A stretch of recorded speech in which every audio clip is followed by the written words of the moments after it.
Well, good morning. Welcome to Compass. My name is Brandon. I have told that bear that it's fine to just roam around the auditorium today and just scare you to death at any moment. So that's your cue to pay attention around you today.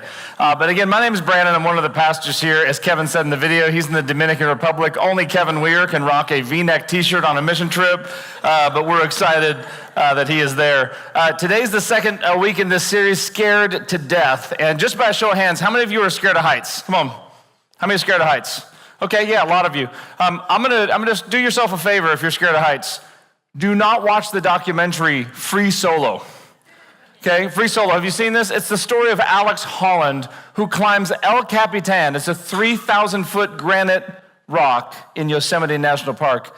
And here's the catch. He climbs it with no ropes, no safety harnesses, no equipment whatsoever. Homie goes from the bottom to the top just by himself. It's called Free Solo. Alex Honnold is either fearless or cuckoo for Cocoa Puffs, right? Like the elevator's not going to all the floors, right?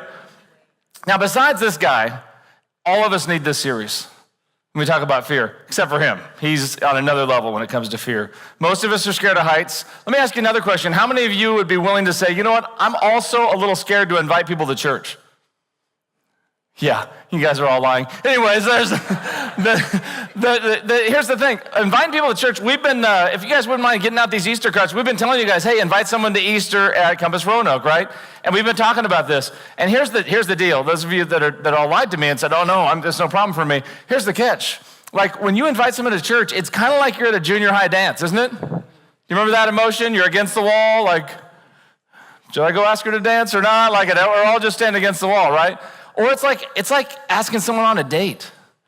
Like, hey, do you want to go to my church? It's just, and you're just like, am I just going to be the weirdo in the office? Am I going to be the strange person at the gas station? Am I going to be like the crazy person at the supermarket? And the answer is yes, you need to be. And the reason we print all of these, the reason we go to all this trouble, the reason we badger you and say, hey, invite someone, here's why. Because we all know somebody who's climbing through life with no ropes. We all know a friend, a neighbor, a coworker, someone who's going through life who's not connected. They're not connected to Jesus. They're not connected to the church. And if they fall, they've got no one to catch them. And their eternity hangs in the balance. And so will you have the courage to step off the wall? Will you have the courage to make that invitation and invite someone to Easter here at Roanoke? Now listen, we've got a bunch of services, 5 services, and just a few things to know. If you wouldn't mind looking at this card, there's some important things for you to know. We're changing the service times up on Sunday morning. That's really important, especially for you to know, those of you who are here. But here's what we ask you to do. We've got Thursday night, which we're going to have an extended prayer and worship time after that week. It's going to be amazing on Thursday night. We've got Saturday night. We've got Sunday morning at 8:30. The 10 and 11:30 a.m., here's what we're going to ask you to do. Don't come to those services. Because look around. There's not a lot of room, right? There's not a lot of room. So what we ask you to do, on the weekend when we celebrate the greatest sacrifice ever, we ask you to make a sacrifice. Now listen, if you invite someone and they're like, hey, I can come at 10 or I can come at 11:30, by all means, bring them and come with them and make sure they have a great experience. But help us make room and help us invite. Because we want to change some people's lives this Easter. We want people to connect with Jesus. Don't just show up at Easter, go out to lunch afterwards, and go home and make it another weekend. Let's make it a weekend we share with our friends. Now, last week we started this series, Scared to Death, and we talked about the fear of the future. And today we're going to talk about the perpetual anxiety in the present. And then next week we'll look at the fear of the problem with the past. And here's why we'll look at the problem with the past, because fear is all rooted in the future, right? But it's typically connected to something in our past. And last week we led with this definition. Yoda says that fear is the path to the dark side, but we said this. We said that fear is an emotion caused by the belief of a looming potential loss. And fear has a close relative, a cousin Eddie, if you will, okay, kind of a Smeagol that tags along with it, and it's this, anxiety. And would you say that you're more anxious today than you were a year ago? How many of you would be willing to say that? Yeah, me too. How about 5 years? How about 10 years, right? You think about your life and go, man, anxiety is on the rise, right? We live in a culture full of anxiety. If you're the parent of a teenager, you know exactly what I'm talking about. I read this study, it was pretty shocking. The average teenager today, operates with the same level of anxiety as a psychiatric patient from the 1950s. That explains a lot, doesn't it? Explains a lot. And it's not just students. No matter who you are, we're all impacted by anxiety. We all experience it. And I'm so hopeful, I'm so excited today because what I'm going to share with you today, I believe can help. I want to help you. I want to help you take some steps. Now, here's how we're going to define anxiety. Anxiety is this. Anxiety is the present emotion. It's not a pleasant one, it's a present one of inner turmoil produced by the uncertainty of the future. I love this quote from this author. Anxiety is like a rocking chair. It gives you something to do, but gets you nowhere. Isn't that the truth? Jesus agrees with this rocking chair analogy. He says, listen, who by worrying can add a single hour to your life? As a matter of fact, our anxiety could actually reduce hours in our life because anxiety has all kinds of side effects, doesn't it? It has all kinds of side effects. Some of you might be wondering, have I ever experienced some of the side effects of anxiety, or do I have anxiety in my life? You might have anxiety in your life if you've ever experienced headaches, muscle pain, sleep disturbances, tightness felt through the body, especially in the head, neck, jaw, face, chest pain, ringing, pulsing in the ears, excessive sweating, shaking, trembling, cold chills, hot flashes, accelerated heart rate, numbness or tingling, depersonalization, derealization, upset stomach, nausea, shortness of breath, feeling like you're going insane, feeling faint, dizziness. If you've experienced any of those, you might have some anxiety in your life. And the rest of you, again, would be liars. Do you ever feel like anxiety runs in your family? You ever feel like you have like some sort of genetic connection? I know I do. I called my mom this past fall. I said, Mom, how you doing? She goes, I'm so worried. I said, Mom, what's going on? You sound horrible. What are you worried about? She goes, I don't know. That's just it. I know I'm supposed to be worried about something, but I can't remember what it is. I'm like, Mom, take a day off, Just take a day off from anxiety. She can't do it. We carry anxiety around like a software virus. Those of you that have Macs are like, what's that? But you have a software virus, and it runs in the background quietly, and it keeps you from operating at full speed. And here's the problem with anxiety. It hurts us and helps nobody. Now, anxiety really feels like this big rock, doesn't it? The air conditioner breaks at home, right? You lose your job. You're disconnected with your family. One of your kids is struggling. Whatever it is, and it starts to weigh you down, right? This rock's a lot heavier than I thought it was going to be. Thank you. Need to do some curls or something. But this is what anxiety feels like. And what we do is we walk around and we go, this is too heavy to carry all day. So we kind of have our little emotional backpack, and we put it in there. Because we don't want to let go of our anxiety, but we don't want anyone to see it, right? So we just keep it right here. And we carry with us this uncertainty about the future, right? What's going to happen with our kids, the outcome with our job. We just carry it around. Now, I was thinking to myself, I'm going to carry this backpack the whole message. Immediately when I put it on, I was like, not a chance. So this is when the whole metaphor breaks down, because you don't actually set your anxiety down, do you? I do, because I'm weak, but we carry it, right? So what is the answer? Like, what do we do with our anxiety? How do we get rid of our anxiety? I'm going to tell you, I have the answer for you. You guys ready? Take notes? Stop it. Stop being anxious. You guys, thank you so much for being here today. That was great.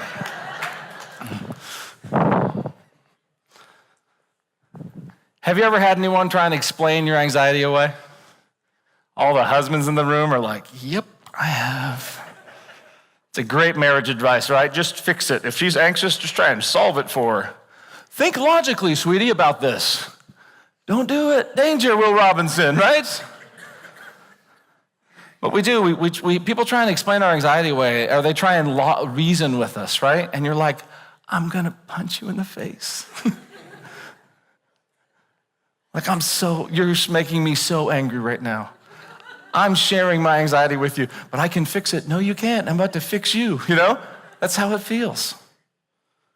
And here's the thing. the answer is not just to stop it. There is an answer, and we're going to talk about it today. And it's not an impossible answer. You don't have to collect all 7 Infinity Stones or whatever. You're welcome, Avengers fans. So this is what we're going to do. Today we're going to look at 2 different letters in the New Testament that deal extensively with this whole problem of anxiety. One letter is written by a follower of Jesus named Paul, and another letter is written by a follower of Jesus named Peter. And let's start with what Peter says. He says, all of you clothe yourselves with humility toward one another, because God opposes the proud, but shows favor to the humble. Wait a second. I thought we were talking about anxiety. What is anxiety and what is humility? What do those 2 words have to do with anything? But Peter's going to show us, he's going to get to anxiety in a moment. He's going to show us that those 2 words are connected. That pride and humility are connected. He says, God opposes the proud, but favors the humble. When it comes to God, he shows preferential treatment to those who are humble. But he literally sets himself up against, he opposes. It's a military term, which means God brings all his force, all his might against those who are prideful. Now let me ask you, what's the difference between pride and humility? Pride says, I got this. And humility says, I can't do this. But you know, a lot of us have a lot of pride. That's why we struggle with anxiety. And it's not like we are prideful about our anxiety. It's not like we're walking around going, hey, check out how much anxiety I'm carrying around.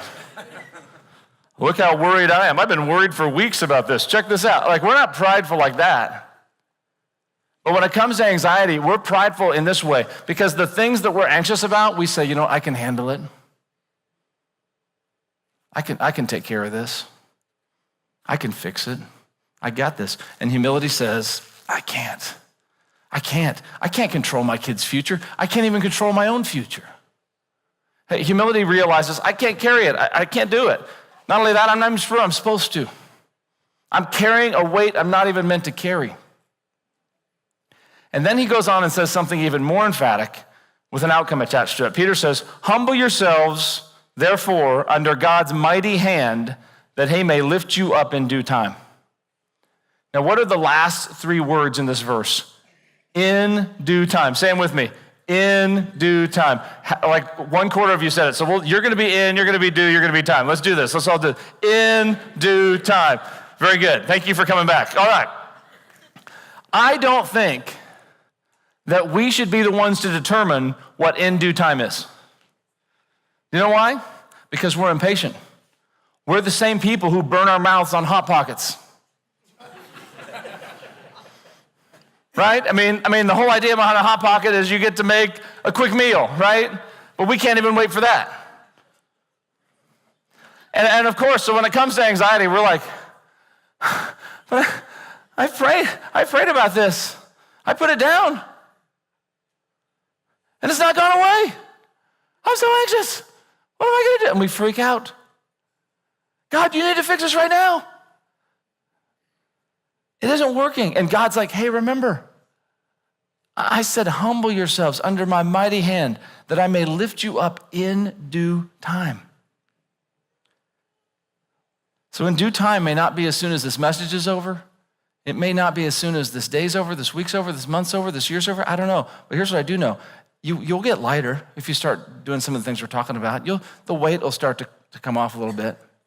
But it's going to take time. Now he starts talking about anxiety. The next verse he says, cast your anxiety on him because he cares for you. He says, cast this on him.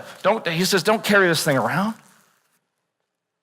Take it off your shoulders, put it on his. Here's the thing. Maybe your anxiety stems from the fact that you're carrying something you weren't meant to carry. I just really believe there's someone in here that needed to hear that today. That you've got a weight you're carrying around. I do want to say stop. That's not for you to carry. Maybe the thing you're trying to carry, you're trying to control, God's going, you can't control that. And you're like, yeah, but God, they're my kids. I love my kids. And he's like, I love your kids too. And God's like, listen, you can download Life 360. You can, find my iPhone all the time, whatever you want to do. You can't control them. You can't carry that anxiety. But what about my aging parents, God? I mean, I just feel like I've got to, should I just be irresponsible? Don't be irresponsible. Be responsible. Help them, care for them.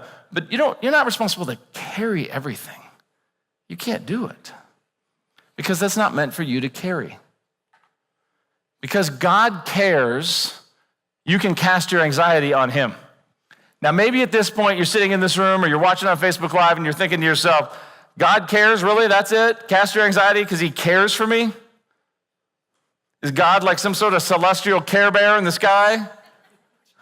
I'm supposed to just cast it onto him and he'll put it in a little basket and walk off with it? I mean, that sounds a little ridiculous. If you're asking that question, does God really care? I mean, how do I know he really cares? If you're asking that question, I'm so glad because that's what's next in my notes. Why can we believe that God cares for us? I mean, really, what has he ever done? What statement has God ever made? What has he ever done to show that he cares for us? Thank you. I mean, really. I mean, this was an instrument of the government, right? To punish people for wrongdoing. Now, this is just a little model of a cross. This is not even close to the size of the cross Jesus would have been crucified on. But at the core of our faith is a cross. At the core of our faith is not just something God said or someone wrote in the scriptures. No, it's something that God did.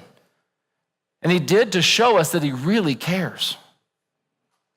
He's not distant. He's not numb to our anxiety, the things that we're trying to carry. He understands that. In fact, maybe the most empathetic thing God's ever done is allowed his son to walk planet Earth and experience what we experience. And yet to sacrifice his own life willingly to let us know that he cares. So the cross, it's such an important part of this conversation because the cross reminds us that Jesus is willing to carry us. That's what the cross reminds us. He's willing to carry all our stuff. So when Peter says, I'm telling you, God is genuine, he's personal, he's real. You can bring all your stuff to him. You can cast all your anxiety on him because he cares for you. He means it. You can literally take all your stress, all your anxiety, all the pressures at work, all the pressures at home, and you can throw it on him.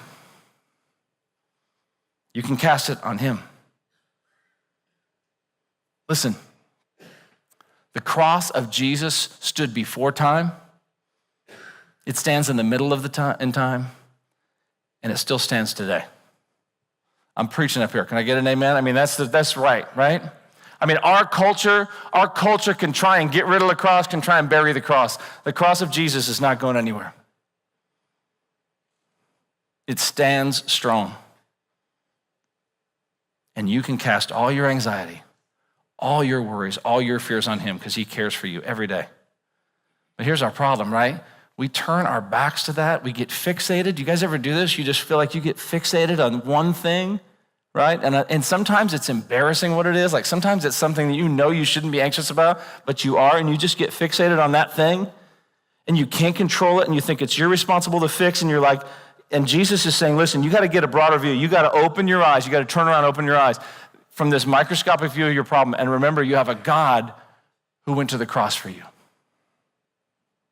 Now, when Peter wrote about this was so real to him. This picture was so real to him because he had to have some anxiety about seeing Jesus after resurrected from the dead. Wouldn't you think so? Maybe you don't know the story. Peter denied Jesus 3 times in the most important moment of his life. And the Bible says that when they heard Jesus had resurrected from the dead, that the tomb was empty, Peter ran to the tomb. And I'll tell you what the Bible doesn't say. It doesn't say that Jesus was standing, leaning up against the cross going, really? 3 times? Are you kidding me? 3 times? Come on, man. No, not at all. Jesus met him there, not with condemnation, but with love. So when Peter says he cares for you, he experienced this personally.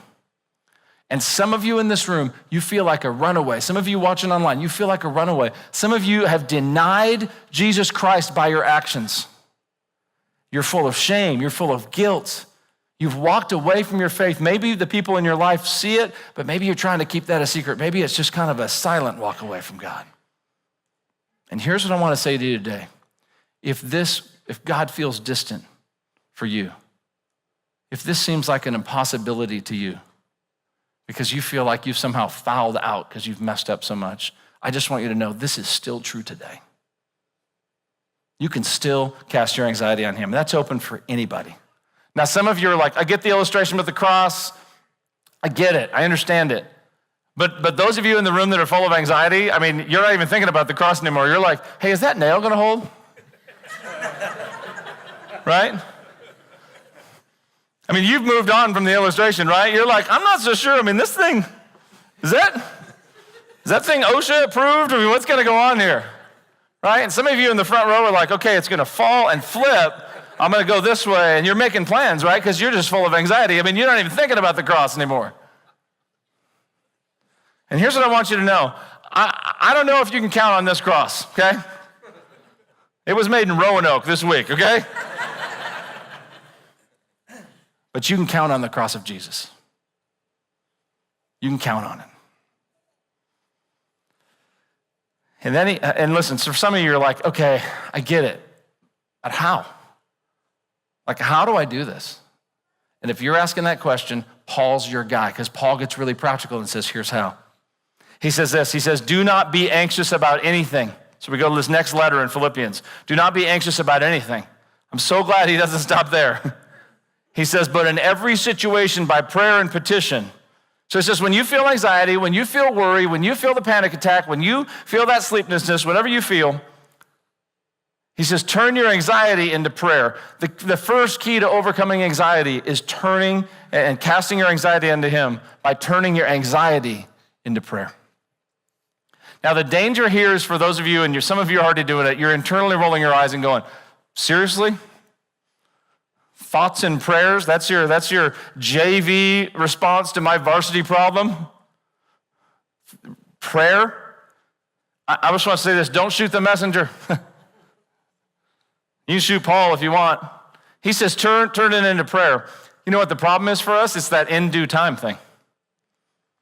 We're like, yeah, I mean, I've tried prayer, it didn't work. Yeah, you tried prayer, but you didn't keep praying. You know when you're on an airplane and they do the safety demonstration? You guys know the safety demonstration on the airplane? All of you with anxiety are like, yes, I have it memorized because every flight I go on will probably be my last, right? You're there, right there. You have it memorized. My absolute favorite part on that is when they say, if cabin pressure were to change, an oxygen mask would drop from the ceiling. Stay calm.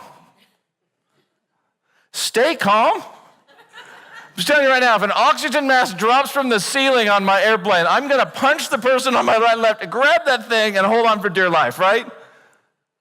And they say this great phrase. They say, don't be alarmed. The bag will appear not to inflate, but it's working. And I'm like, how do you know it's working? You know something? Prayer is the same way. Prayer is the same way. You got to trust the process. It's working, even though you might not see that it's working. Because we want it to work right here and now. We're so microwave with our prayers, but you can't give up. You got to keep at it. You got to daily cast your anxiety onto him through prayer. Now, here's the challenge for a lot of us in prayer. How many of you in this room, when you pray, you get distracted? How many of you, when you pray, you get distracted? Again, a lot of not honest people here. All right, anyways, I do. Okay, I get really distracted. So I want to teach you something that I do. Now, I learned this from a mentor of mine, and we're going to do it together. So, because here's what happens for me. When I sit down to pray, I'm like, I got to pray. The guy said, I got to cast, yep, I got to pray. Okay, so I'll sit down to pray. I'll be really convicted. I got to pray, and I'll set myself up. Okay, the pastor said the time, the place. I got that. I got a good spot. There's no distractions. I got my devotional set out like an Instagram photo. You know, everything's good to go. I'm ready to go. And I'll start praying. And I literally will go, dear God, thank you for this day. And then all of a sudden, my mind will just go, and I'll be like, I wonder if the light's on at Krispy Kreme. And then I'm like, God, I just be with my kids today in high school and just help them. And I'm like, I wonder how the Seahawks are going to do this year. I wonder who will get in the draft. Do you ever do that? You ever pray, just get distracted? So here's what I have to do, and one of my mentors taught me is I have to do something physical when I pray.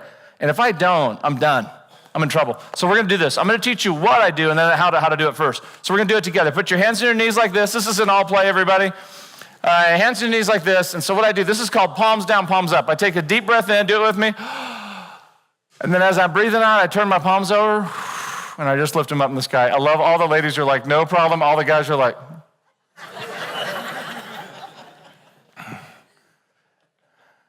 okay, and so what I do is this. If I will be like, you know, God, I'm concerned about my daughter. She's in college. I'll just cast her to you. Hey, you can do it with me. That's great. I'll just say, you know, God, I'm concerned about our finances. You know, whatever it is. And I'll just keep going. Now, some of you are like, this is weird. And if it's getting weird to you, I just want to let you know this. Pastor Kevin will be back next week, okay? Your little V-neck boy will be right back sitting here doing his little thing, okay? For now, you got the Scottish-Mexican guy. All right, here I am. So here's the deal. I want you to think about that thing in your life that you're carrying. And I just want you right here and right now to just take a deep breath in, breathe out, and I just want you to practice casting that over to him. Just do it. Do it a couple. You probably got a couple things. Just do that right now. Yeah. Yeah, you guys look ridiculous. Okay, I'm just having fun. I'm having fun. I hope that helps you. It really is something that helps me. It really helps me to actually do something when I pray. And it just reminds me that this physical activity, actually doing this, puts it into practice. Now, let's look what else Paul says. Paul says, don't be anxious about anything, but in every situation, by prayer and petition, with thanksgiving. All right? Gratitude has a role to play in all of this. What does gratitude have to do with anxiety? I'll tell you what, my dad taught me. My dad taught me. When I was a kid, my dad got diagnosed with multiple sclerosis. And that was really scary for me as a kid. My dad's a pretty quiet guy, kind of a man's man, keeps to himself. And we're working on the car in the garage one time and changing the oil or whatever, and I said, hey, Dad, what's gonna happen to you? And he said, what do you mean? He goes, well, Mom says you got this thing and you're kind of having trouble walking. Like, what's going to happen?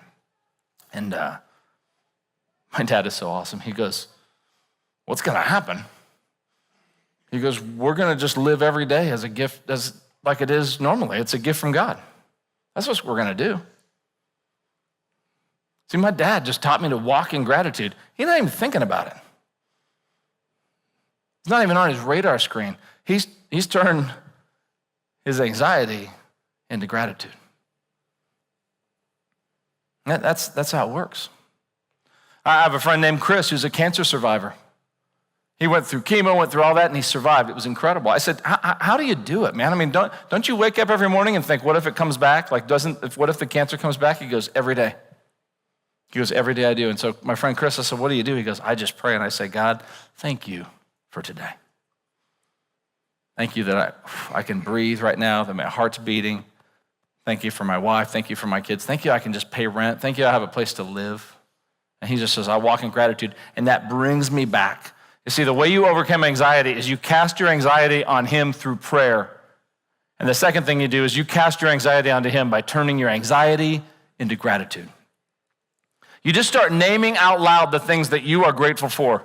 I want to give you an opportunity to do that right now. It's just weird fest this morning. I get it, but it's all good. I just want you to do that. On the count of three, I want you to name 2 or 3 things that you're thankful for. Nice and loud. Go for it. What are you thankful for? Yeah. And that's what you should do. Like when you're driving down the road or when you're at home and that anxiety starts to creep up, you should declare out loud those things that you are thankful for. He goes on to say, do not be anxious about anything, but in every situation, by prayer and petition with thanksgiving, present your requests to God. And then this is what happens. The peace of God, which transcends all understanding. Some of you are nodding your heads because you've experienced this. And some of you want this, and I want it for you. He says that it transcends all understanding. And I love this phrase. He says, it will guard your hearts and minds in Christ Jesus. It will guard your heart. This peace that's beyond explanation. Built by the cross, defended by the cross, will secure, will keep safe, will guard your heart and mind. When I heard this phrase, will guard your heart and mind, you know who I thought of? I thought of the Duke Blue Devils basketball team. This whole phrase, guard your heart. Now, I don't like the Duke Blue Devils basketball team. Don't get me wrong. I'm glad they lost in the NCAA tournament. Sorry, Duke fans. I'm just jealous. The team is always good. But you know what I love that they do? I thought about this phrase, guard your heart. I thought about the way that they play defense. Have you guys ever seen this? I'm too old to even attempt it. I'll break my back doing it. But they squat down and they slap the floor. You ever seen this? They all squat down. The whole team, they all slap the floor. And what they're saying is they're like, let's go. Come on, we're going to play full court defense on you. We're going to slow you down. We're going to stop you. They're basically saying, good luck getting around me. Some of you are like, are we at basketball camp right now? Like, what's going on, right? Good luck getting around me. This is what peace does. Peace surrounds our heart. It slaps the floor and says, come on, anxiety, let's go. You're not getting around me because I'm built by the cross. I'm built by love. I'm built by a God who has a mighty hand, and I humble myself before him. And when we do this, when we turn our anxiety into prayer, when we turn our anxiety into gratitude, that peace will guard your heart and mind in Christ Jesus. And you will experience something that doesn't make any sense. Because in the most difficult of times, when the weight is so heavy to carry, you'll experience peace. See, the cross reminds us that Jesus is willing to carry us.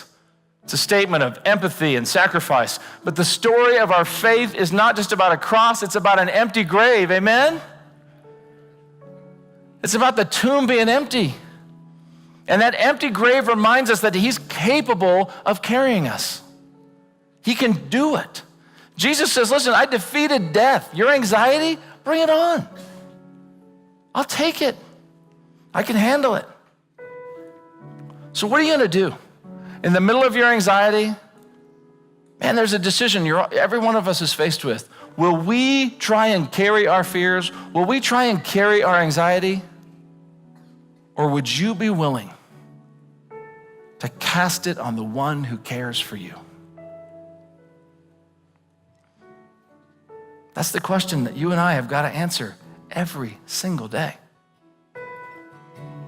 What am I going to do? Am I going to carry something I wasn't meant to carry?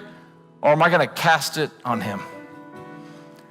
Now here's the deal. I genuinely believe that no matter what level of anxiety you are experiencing, that things can get better for you. And that's not just some hey, do these two things and things will get better. No, I really believe that you can connect yourself with the power of God and you can overcome the anxiety in your life. I don't know how long it's going to take, but you can have that peace.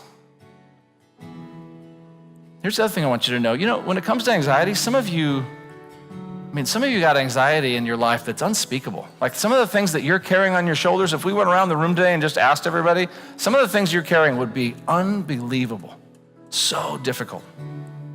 Others of us are feeling guilty this whole message because we're like, man, the things I'm anxious about, I shouldn't be anxious about, but I'm anxious anyway. And I just want to say to you today, that's okay. It's okay. God's not like, well, don't cast dumb anxiety on me. Absolutely cast dumb anxiety on him. Some of us are really wealthy. We're like, the pool motor broke. Oh, it's anxious. Cast it onto him. He'll humble you. For me, my daughter's in college out in California. It's the number one anxiety in my life. I worry about her. I wonder what she's doing. I worry that she's making the right decisions. It's very stressful for me. I don't know what that is for you. But what we don't want to do today is this. We don't want to go hey, yay, Jesus, cast your anxiety on him and not do it. So we wanted to give you a few moments. We're going to sing together here in just a minute. And when we do, we want to invite you to cast your anxiety onto Jesus Christ. You can stand, you can sit when we start here in just a moment. We're gonna have people down front, they're coming down right now, you can pray, they'll pray with you. Or if you just wanna come down here and pray at the stage, you can do that. Maybe you're not a follower of Jesus. Maybe you haven't been baptized. Maybe you wanna take that step to follow Jesus and you're like, I want that kind of peace in my life that your dad had. I want that. If you want that, we would love to help you make that decision today. We'd love to help walk with you and have you connect with Jesus in a real way. So I'm excited for you because you're not just going home today. We're going to take a few moments right now as we sing and as we stand. And here's what we're going to do. We're going to cast our anxiety on him with some excitement because what he did for us to show that he cares should fill us with joy and fill us with peace. Will you stand right now? Let's worship the resurrected King and let's cast our anxiety on him.